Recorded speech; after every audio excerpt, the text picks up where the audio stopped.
40th anniversary of the passage of a very important piece of legislation, the Developmental Disabilities Bill of Rights and Assistance Act.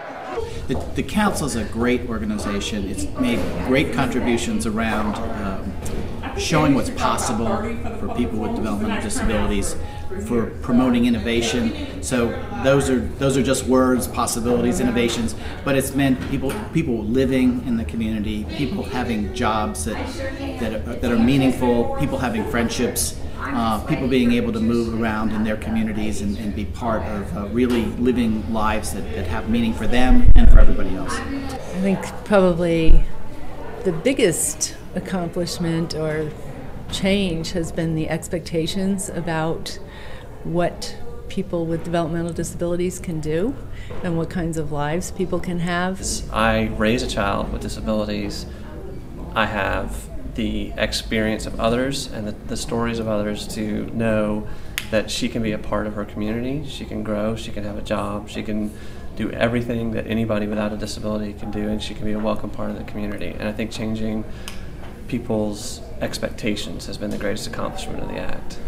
We still have a lot of work in terms of making our communities and our schools and our neighborhoods welcoming to people, making sure that no one is left out of a welcoming community. Where my son is been mainstreamed into a typical classroom and really is basically like any other student within that school, other than accommodations being made to help him overcome some of the weaknesses he has so that he can be competitive with other students. So I mean, I think that is a big change in 40 years, and I think that my son has opportunities ahead of him that his counterpart 40 years ago couldn't have dreamed of. Children have a right to an education that moves them toward jobs, that is in a place that other children are also educated, where typically developing children are educated in a general curriculum. So the contrast between the mother who could not even enroll her child in school and the mother who arrives now and asks for her child to be in a regular classroom in the regular curriculum is pretty dramatic, and it's wonderful. How do we sustain the right thing, and how do we make sure that it's available to everyone who could benefit from it?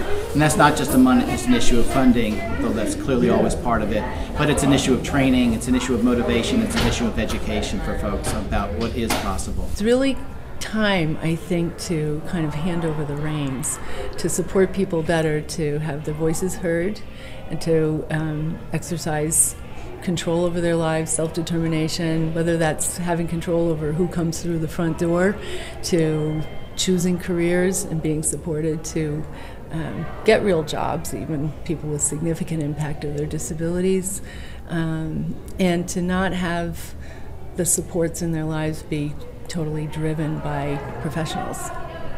The Council talks about people having real jobs, living in real communities, having real friendships, and that's what's important. And changing those hearts and minds is only going to happen one day at a time, one hard struggle at a time. The DD Act helps because it provides those opportunities, but the only thing that will really truly happen is that people with disabilities need to be a welcome part of their communities, and until that happens, we'll keep fighting.